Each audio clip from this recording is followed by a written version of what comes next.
आज हम शुरू करने वाले हैं आपकी poem road side stand by Robert Frost की समरी। रॉबर्ट फ्रॉस्ट एक बहुत ही ज्यादा रिनोन, बहुत ही फेमस अमेरिकन पोएट रह चुके हैं एंड उन्होंने जितनी भी पोएम्स लिखी हैं आज तक वो सब इन्हीं थीम्स पे बेस्ड हैं कि लोगों की लाइफ में कितनी कॉम्प्लेक्सिटीज होती हैं, क्या क्या ट्रेजेडीज होती हैं एंड उनके फियर्स क्या होते हैं, इन सब चीजों पे जो है वो पोएम लिखते हैं। एंड इस पोएम में रोड साइड स्टैंड में हम देखते हैं उन्होंने एक कॉन्ट्रास्ट दिखाया है दो लोगों की लाइफ, वो लोग जो कि रिच हैं एंड दूसरी तरफ वो लोग जो कि पुअर हैं। या स्पेसिफिकली हम देखें यहाँ पे वो लोग जो सिटीज या टाउन्स में रहते हैं एंड दूसरी तरफ वो लोग जो रहते हैं विलेजेस में। इन दोनों जगहों पे जो डेवलपमेंट है वो किस तरीके से या कितने पार पे है ये हम यहाँ पे देखेंगे। The little old house was out with a little new shed in front at the edge of the road where the traffic sped. So first two lines में वो बताते हैं कि ये रोड साइड स्टैंड है कहाँ पे और कैसा है। तो बताते हैं एक छोटा सा हाउस है और इस घर के बाहर ही रोड के बिल्कुल एज पे एक रोड साइड स्टैंड जो है वो लगा रखा है इस फैमिली ने। आपने देखे होंगे जो वेंडर्स होते हैं वो किस तरीके से रोड के साइड में खड़े होते हैं, जैसे फ्रूट सेलर्स या वेजिटेबल सेलर्स जो होते हैं। तो ठीक वैसे ही यहाँ पे उन्होंने अपना जो रोड साइड स्टैंड है बिल्कुल एज पे लगाया है। एंड अपार्ट फ्रॉम दैट ये बताते हैं ऑब्वियसली रोड के साइड में है तो उनके सामने से ही या बिल्कुल पास से जो ट्रैफिक है वो गुजरता है। Then a roadside stand that too pathetically pled, it would not be fair to say for a dole of bread. तो नेक्स्ट टू लाइंस में वो यहाँ में बताते हैं कि ये जो रोड साइड स्टैंड है ये अपने आप में ही जिस तरीके से इसकी कंडीशन है एक तरीके से इमोशनल अपील कर रहा है। एंड यहाँ पे प्लेड का मतलब हुआ इमोशनल अपील, ठीक है। एंड इसका मतलब ये नहीं है, नेक्स्ट लाइन में ये कह रहे हैं कि it would not be fair to say for a dole of bread, यानी कि सिर्फ फूड के लिए नहीं, ये जो इमोशनल अपील कर रहा है ये फूड के लिए नहीं कर रहा, तो फिर किस चीज के लिए कर रहा है देखते हैं। But for some of the money the cash whose flow supports the flower of cities from sinking and withering faint.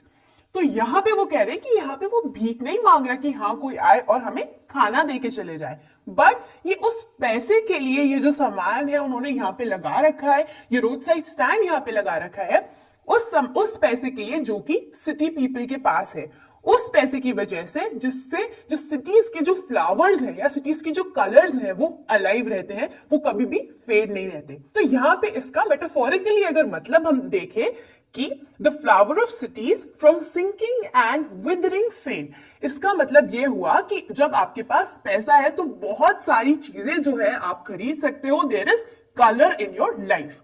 वहीं दूसरी तरफ इन लोगों की लाइफ, इनके पास पैसा नहीं है क्योंकि इनके पास कैश नहीं है, वो कैश जो इन सिटी पीपल के पास है, इसीलिए जो इनकी लाइफ है वो कलरलेस है।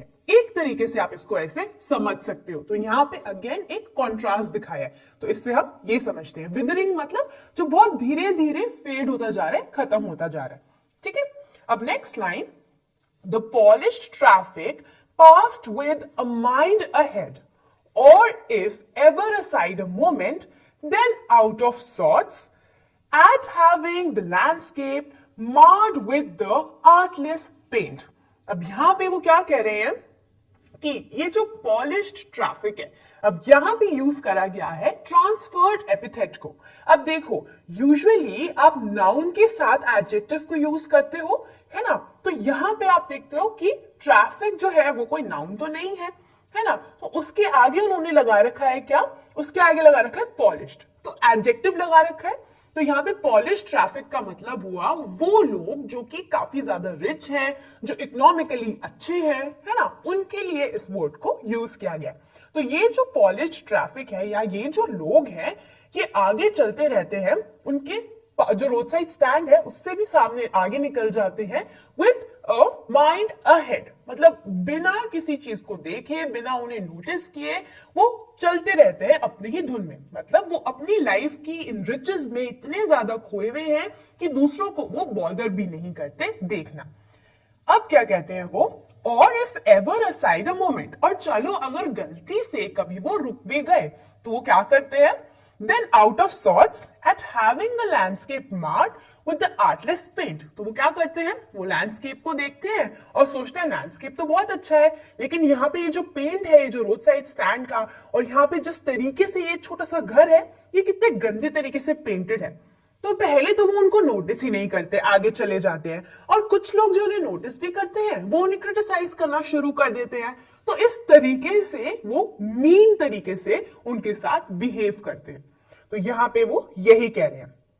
अब नेक्स्ट क्या कहते हैं, of science that with an turn wrong and s turn wrong offered for sale wild berries in wooden quoits or crooked-necked golden squash with silver words। अब यहाँ पे ये नहीं देखते कि यहाँ पे जो मेरी वेजिटेबल्स हैं, ये बता रहे हैं कि यहाँ के जो लोग हैं उनके पास इतनी सारी चीजें हैं बेचने के लिए, ठीक है, वो वेजिटेबल्स रख के रखते हैं, फ्रूट्स रख के रखते हैं, लेकिन ये जो लोग उनको गलती से भी नोटिस कर लेते हैं, वो क्या करते हैं, वो सिर्फ ये कहते हैं कि देखो ये जो डायरेक्शंस यहाँ पे लगी पड़ी है नॉर्थ एंड साउथ की, वो गलत है, या फिर क्योंकि इन लोगों के पास पैसा नहीं है, ये जो रोड साइड स्टैंड जो ओ करते हैं, इनके पास पैसा नहीं है, इनके ओनर्स के पास, तो उनकी जो वेजिटेबल्स और फ्रूट्स है वो इतने अच्छे नहीं दिखते होंगे। तो लोग क्या करते हैं, उनको और बुरा फील करवाते हैं ऐसे बोल के कि देखो कितनी गंदी वेजिटेबल्स हैं। तो उन्होंने यहाँ पे यूज किया है ना क्रूकेड नेक्ड गोल्डन स्क्वॉश, मतलब अच्छा नहीं दिख रहा, गंदा अपीयरेंस का है, ठीक है, और उनको बिल्कुल पसंद नहीं आता जब वो ऐसा करते हैं। मतलब उनका जो भी उन्होंने सामान रखा होता है डिस्प्ले पे सेल करने के लिए, वो उनका एक तरीके से आप कह सकते हैं डिसरिस्पेक्ट शो करते हैं उसकी तरफ, बाय टेलिंग कि देखो ये ऐसा है, ये वैसा है, ये गंदा है, साफ नहीं है, ठीक है। और beauty rest in a beautiful mountain scene. अब क्या बोला, देखो सबसे पहले उन्होंने बोला कि कुछ तो ऐसे होते हैं जो गाड़ी रोक के हमें देखते भी नहीं है, या इन रोड साइड स्टैंड के पीपल को देखते भी नहीं है। जो देखते हैं वो उन्हें क्रिटिसाइज करते हैं कि देखो इतने सुंदर लैंडस्केप में इतना गंदा सा रोड साइड स्टैंड क्या कर रहा है। एंड अगर कोई और रुकता है उसके अलावा, तो वो वहां पे क्या करते हैं, बस ब्यूटी जस्ट आप कह सकते हैं ब्यूटी रेस्ट के लिए रुकते हैं कि चलो थोड़ी देर हम यहाँ पे रुकते हैं या देखते हैं आसपास की ब्यूटी और फिर चले जाते हैं। तो इस तरीके के जो लोग हैं वो मीन है। You have the money, but if you want to be mean, why keep your money this crossly and go along? तो अब यहाँ के लोगों को, जैसे कि आपने इस लाइन में भी देखा होगा, लिखा है it would not be fair to say for a dole of bread। अब यहाँ के लोगों को इस चीज से वो नहीं है, इस चीज का बुरा नहीं लगता कि हाँ कि हमें कोई कुछ खाने के लिए दे के नहीं जा रहा या कुछ पैसे दे के नहीं जा रहा, उनको इस चीज का बुरा नहीं लगता। उनको इस चीज का बुरा लगता है कि लोग उनके साथ इतना मीन तरीके से क्यों बिहेव करते हैं। ये जो सिटी पीपल हैं, ये जो टाउन पीपल हैं, वो ऐसे बिहेव करते हैं जैसे ये लोग एग्जिस्ट ही नहीं करते। तो वही यहाँ पे कह रहे हैं कि अगर तुम्हारे पास पैसे हैं तो ऐसे क्या अपने पैसों को तुम ऐसे अपने पास बिल्कुल रख रहे हो, इतने मीन क्यों हो रहे हो। अगर ठीक है तुम्हें नहीं खरीदना मत खरीदो, लेकिन तुम आते हो जब तो हमारे अंदर एक जो होप है वो जग जाती है कि तुम कुछ ना कुछ चीज खरीदोगे। और जब ये लोग ऐसी आगे बातें करते हैं कि ये गंदा है, ये ऐसा है, ये वैसा है, तो इन लोगों को बुरा लगता है। तो वही कहते हैं the hurt to the scenery wouldn't be my complain so much as the trusting sorrow of what is unsaid. तो ये जो कहते हैं कि जो सीनरी वगैरह के बारे में बोलते हैं, चलो ठीक है ये भी हम सुन लेते हैं, ये मैं आपसे इस चीज की भी कंप्लेन नहीं करता, लेकिन ये जो रोड साइड स्टैंड के ओनर्स हैं ये बोल रहे हैं, ठीक है, उनके बिहाफ पे ही हम इसको पढ़ रहे हैं। लेकिन प्रॉब्लम क्या है, प्रॉब्लम ये कह रहे हैं कि मेरे अंदर वही एक ट्रस्टिंग सॉरो है। अब ये ट्रस्टिंग सॉरो क्या, जैसे मैंने आपको बताया था, एक होप हो जाता है उनके मन में कि अगर कोई उनके सामने रुका है, उनके स्टैंड के सामने किसी ने गाड़ी रोकी है, तो कुछ ना कुछ सामान जो है वो उनसे खरीदेगा। एंड हर बार जब ऐसा होता है तो हर बार उनकी जो ट्रस्टिंग सॉरो है, वो ट्रस्टिंग सॉरो जो उन्होंने इस रोड साइड स्टैंड लगाने से पहले सोची होगी कि जब भी यहां से लोग पास करेंगे चलो कुछ ना कुछ चीजें खरीद लेंगे, ये ट्रस्टिंग सॉरो जो है ये वैसी की वैसी रह जाती है। नेक्स्ट वो कहते हैं Here far from the city we make our roadside stand and ask for some city money to feel in hand, to try if it will not make our being expand and give us the life of the moving pictures promise that the party in power is set to be keeping from us। तो यहाँ पे वो ये बताते हैं कि हमने तो इसीलिए लगाया था सिटी से काफी दूर यहाँ पे कि चलो कोई आएगा, कोई हमारे सामान को खरीदेगा। एंड हम क्या चाहते हैं कि जो पैसे सिटी पीपल के पास हैं, ठीक है, जैसे वो अर्न करते हैं हम भी तो वैसे डिसेंटली अर्न करते हैं। इसमें क्या फर्क होता है कि अगर हमारी शॉप सिटी में नहीं है और एक कंट्री साइड पे रोड साइड स्टैंड है हमारा, एटलीस्ट हम अर्न कर रहे हैं, तो हम सिर्फ पैसा ही तो चाहते हैं उसके बदले में। और तुमसे एक्सेप्टेंस चाहते हैं एंड वो मनी चाहते हैं जो हम मूविंग पिक्चर्स यानी कि थिएटर्स या सिनेमाज में देखते होंगे, जो वहां पे एक तरीके से मैसेज देता है कि बहुत सारे ऐसे लोग हैं जो इनसे जो ये पैसा है वो इन्हें नहीं देते, जैसे कि पॉलिटिशियंस हो गए, पार्टीज हो गई, जो उन्हें प्रॉमिस करती है लेकिन वो पैसे नहीं देती। तो ये कहते हैं कि हम भी तो यही सेम चीजें चाहते हैं जो तुम लोग चाहते हो, बस डिफरेंस इतना है तुम सिटीज या टाउन्स में रहते हो और हम लोग रहते हैं एक कंट्री साइड पे, या हमारी जो शॉप है वो एक रोड के साइड पे है। अब नेक्स्ट ईयर कहते हैं it is in the news that all these pitiful kin are to be bought out and mercifully gathered in. तो यहां पे अब जो पोएट है उनकी वॉइस फिर से आती है कि एक ऐसी न्यूज आई है कि जितने भी पिटिफुल किन है, मतलब जिनको देख के लोग पिटी फील करते हैं, ठीक है, रादर देन फीलिंग कि हाँ ये ठीक है, ये भी ह्यूमन बींग्स हैं, ये भी अपने लिए वही काम कर रहे हैं, अर्न कर रहे हैं, तो लोग इनको पिटीफुल नजरों से जो है वो देखते हैं। तो कह रहे हैं एक ऐसी न्यूज आई है कि इन सब लोगों को लेकर आया जाएगा, ठीक है, एंड मर्सीफुली गैदर किया जाएगा। अब कहां पे? To live in villages next to the theatre and the store. तो थिएटर के पास में या स्टोर्स के पास में या मेन स्ट्रीम में लाकर इनको यहां पे रखा जाएगा सबके साथ। Where they won't have to think for themselves anymore, जहां इनको अपने लिए कुछ सोचना नहीं पड़ेगा, ये नहीं सोचना पड़ेगा अब हम क्या करें आगे क्या नहीं करें। अब क्यों? While greedy good doers, beneficent beasts of prey swarm over their lives, enforcing benefits। तो यहां पे ये लोग जो अपने आप को डू गुडर्स मानते हैं, जो ये सोचते हैं कि हम इन लोगों पे एहसान कर रहे हैं, हम इन लोगों के साथ अच्छा कर रहे हैं, इनको वहां से लेकर आते हैं और हम इनसे अपना काम करवाएंगे। तो बेसिकली ये जो अपने आप को दिखाते हैं कि हम बहुत अच्छे हैं, हम चैरिटी कर रहे हैं, ये लोग एक्चुअली होते नहीं ऐसा, ये सिर्फ अपने सेल्फिश मोटिव के लिए इनको यहाँ पे लेकर आते हैं। तो वो यहाँ पे कह रहे हैं तभी बेनिफिशिएंट बीस्ट्स ऑफ प्रे, ठीक है, दिखाते हैं कि हम बहुत ही बेनिफिशिएंट है, बहुत ही अच्छे हैं, बहुत ही दयालु हैं, बट ये एक्चुअली में ऐसे नहीं है। Swarm over their lives, enforcing benefits that are calculated to suit them out of their wits। तो इनसे ये अपने बेनिफिट्स जो हैं वो निकालते हैं, जितना भी इनको इनसे मतलब होता है वो निकाल लेते हैं, एंड इन लोगों का जो अपना दिमाग है वो इनको ये यूज नहीं करने देते, क्योंकि इन्होंने अपना दिमाग यूज किया तो वो इनकी बात क्यों मानेंगे। तो उनको लालच देके बहला के उनको वो यहाँ पे लेकर आते हैं कि हम तुम्हारे लिए कुछ अच्छा कर रहे हैं। ये कौन लोग? वो लोग जो ये शो करते हैं कि हाँ हम सबका अच्छा करने वाले, हम डू गुडर्स हैं। अब next, and by teaching them how to sleep, they sleep all day, destroying their sleeping at night the ancient way। तो ये लोग इन्हें कहते हैं कि ठीक है तुम्हें तो कुछ सोचना नहीं पड़ेगा, तुम जो हम कहेंगे वो तुम करो। तो इनको ये इस तरीके से अपने लाइफस्टाइल में ढालना चाहते हैं कि हमारा लाइफस्टाइल जो है उसको फॉलो करें। एंड जब ये बेचारे लोग जो रहते कहीं और पे हैं, जिनको शिफ्ट होके यहाँ आना पड़ता है या जिनको लगता है कि यहाँ पे आएंगे तो उनकी लाइफ बदल जाएगी, जब ये यहाँ पे आके उस लाइफस्टाइल को अडेप्ट करने लगते हैं तो उन्हें प्रॉब्लम्स आती हैं। क्योंकि यूजुअली क्या होता है, विलेजेस या कंट्री साइड में लोग सुबह उठते हैं, खूब सारा काम करते हैं, दे गो टू द फील्ड्स, वहां पे खूब सारा काम करते हैं, दिन भर मेहनत करते हैं, दिन में आराम करते हैं, फिर शाम को फिर से काम करते हैं एंड थक के वो सो जाते हैं।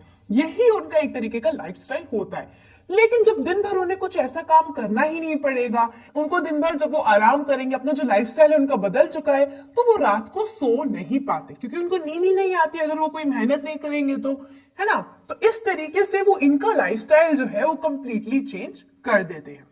वेरी इंपॉर्टेंट लाइंस, बिकॉज यहाँ पे पोएट अपने बारे में कह रहे हैं how he is feeling. So let's see, sometimes I feel myself I can hardly bear the thought of so much childish longing in vain, the sadness that lurks near the open window there, that waits all day in almost open prayer।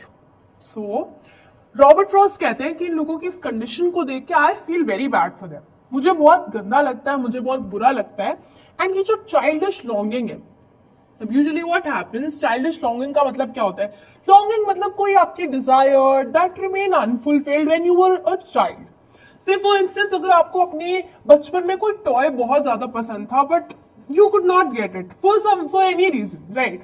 सो आपके मन में एक बात रह जाती है, यार मुझे वो टॉय चाहिए था, मुझे वो चीज बहुत पसंद थी, but you could not get it. तो वो एक लॉन्गिंग आपकी लाइफ में, एक desire to achieve that always remains, right. So इन लोगों की भी ये चाइल्डिश लॉन्गिंग थी that they also want the city money, they also want to live better life. वो रोड साइड स्टैंड उन्होंने इसीलिए शुरू किया था बिकॉज दे थॉट चलो इससे वो अर्न कर सकते हैं कुछ money. But when they saw the response of city people they were really disheartened and इनकी जो ये लॉन्गिंग थी to live a better life that also remained. So he says that the sadness that lurks near the open window there. मतलब एक sadness है जो lurk करे। अब lurk again sadness emotion है and यहाँ पे lurk. So एक तरह से यहाँ पे again आप कह सकते हैं differently and कितना beautifully describe किया गया है इन्होंने कि किस तरीके से लोगों के मन में sadness है। lurks का मतलब जो काफी टाइम तक हमें फॉलो कर रही है, which is around us. So he says here that for the squeal of brakes, the sound of a stopping car, of all the 1,000 selfish cars that pass, just one to inquire what our farmers' prices are. And one did stop, but only to plow up grass. In using the yard to back and turn around, and another to ask the way to where it was bound. Now, how pitiful condition is this? So what happens जब भी कोई गाड़ी रुकती in front of the roadside stand, जब भी कोई गाड़ी रुकती, whenever they heard the squeal of brakes, जो आवाज आती है जब आप बहुत जोर से ब्रेक लगाते हो तो, right? So whenever any car stops, तो इन लोगों को एक ray of hope आती है इनके मन में कि अब हमसे कोई ना कोई चीज कोई खरीदेगा, right? They bring, this is trying to show the positivity they have and the sort of anxiousness they have, तभी वो एक्सपेक्ट कर रहे हैं ये कि कोई हमसे कोई सामान खरीदेगा। सो इतने सारे सेल्फिश लोगों में से जो इन लोगों को इग्नोर करके चले जाते हैं, अगर कोई रुकता भी है, so one person one car did stop, लेकिन उन्होंने क्या पूछा, उन्होंने रुक के पूछा about the directions. So again आप सोचो, दे वर एक्सपेक्टिंग वो मुझसे कुछ खरीदेगा, लेकिन आके वो डायरेक्शंस पूछ रहा है, so how would they feel? Bad, right? And एक ने फार्मर के जो प्राइसेस है वो पूछने के लिए किया, and they felt really bad कि जब आपको खरीदना ही नहीं है फिर आप पूछ ही क्यों रहे हो, हमारे मन में एक रे ऑफ होप क्यों जगा रहे हो, right? And some people are just so bad, what they did, हमारे रोड साइड स्टैंड के सामने रुक जाते हैं सिर्फ यू टर्न लेने के लिए या बैक करने के लिए, रिवर्स करने के लिए, एंड उसकी वजह से जो थोड़ी सी आगे ग्रास है वो फ्लो अप हो जाती है या उखड़ जाती है। सो इतने मीन लोग आते हैं, but every time any car stops, these people don't give up on their faith, these people always have a ray of hope कि नहीं कोई आएगा और हमसे कोई सामान खरीदेगा। And another to ask, could they sell it a gallon of gas? They couldn't. This crossly, they had none, didn't it see? So अब एक और रुकता है and that person is so stupid, वो उनसे पूछ रहा है कि क्या मुझे यहाँ पे गैस मिल सकती है? Now can't he see that he has vegetables, he has fruits there, and यहाँ पे ये सारा सामान बेच रहा है, जब यहाँ पे दिख ही नहीं रहा कोई गैस स्टेशन ये, तो why are they asking, right? Why are they even inquiring? So this is how mindlessly, this is how selfishly, how ignorantly they are taking the village people. And who are these people? The city people. Moving on, he says, no. In country money, the country scale of gain, the requisite lift of spirit has never been found. Or so the voice of country seems to complain. I can't help owing the great relief it would be to put these people at one stroke out of their pain. So, जब ये money देखते हैं, जब ये city money देखते हैं, तो इनकी जो स्पिरिट्स है, they lift up. Because they feel even we can live a better life, even we can live like city people. But when they don't have money, their spirits, they fall down. But each time a car stops, again their spirits lift up. So they are also in some kind of pain. बुरा लगता है इनको. And this is what the poet also says कि I want to see them coming out of this. मतलब मैं चाहता हूं मैं इन लोगों जितने भी दुख में है, जितना भी इनको बुरा लग रहा है, इन सब चीजों से इनको बाहर निकालूं. But you know what he realizes then? He realizes कि मैं इनके लिए कुछ कर भी दूंगा, या मे बी मैं जो भी इनके लिए करूंगा वो शायद इनके लिए सिर्फ शॉर्ट टर्म होगा, लॉन्ग टर्म बेनिफिट नहीं देगा इनको. एंड वो चीज इसीलिए इनके लिए इतनी बेनिफिशियल नहीं होगी. ऑल्दो मैं चाहता हूं कि एक बारी में चलो मैं ही इनको पैसे दे दूं या मैं ही इनकी लाइफ को बेटर बना दूं, but that would be just short lived. So ये उनकी एक्चुअली में हेल्प नहीं हो पाएगी। मैं उनको एक स्ट्रोक में उनसे पेन से बाहर तो निकाल सकता हूँ, बट वो लाइफ जो उनकी है वो तो वैसी ही रहेगी, एंड इसीलिए मैं इनकी ज्यादा मदद नहीं कर सकता। सो जब मैं इन लोगों के बारे में सोचता हूँ, आई विश कि कोई मेरे पास आए और मुझे बताए, एंड मैं इनको देख के जो पेन फील करता हूँ मुझे उस पेन से बाहर निकाले।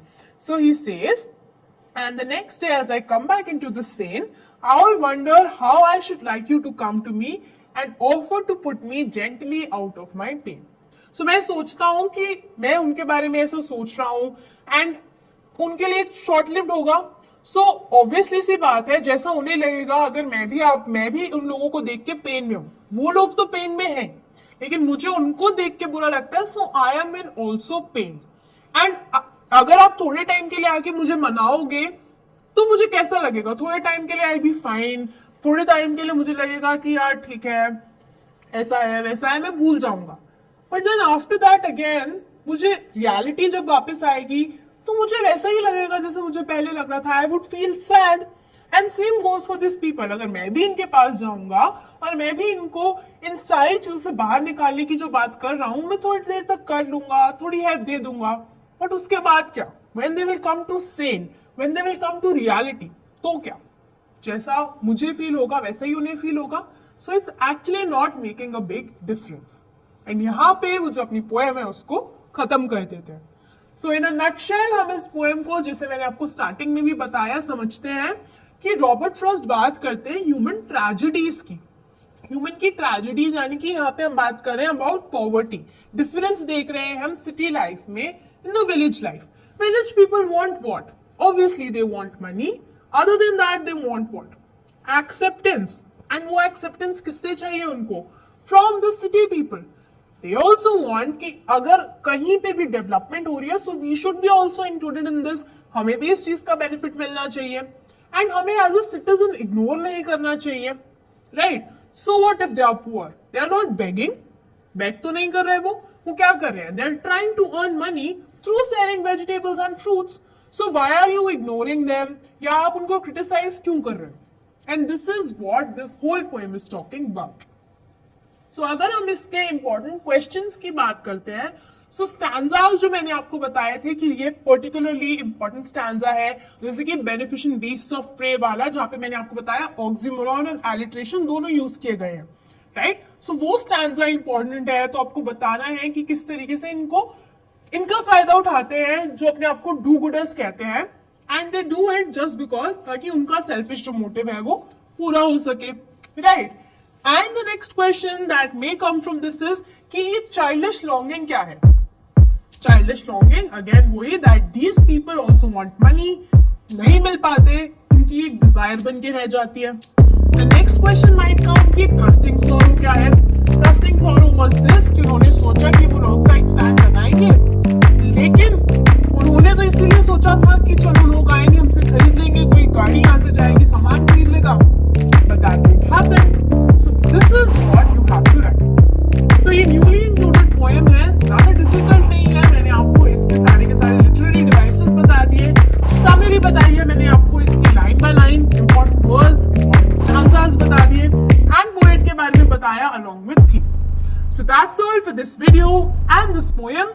Until the next video, keep practicing, keep learning. Thank you.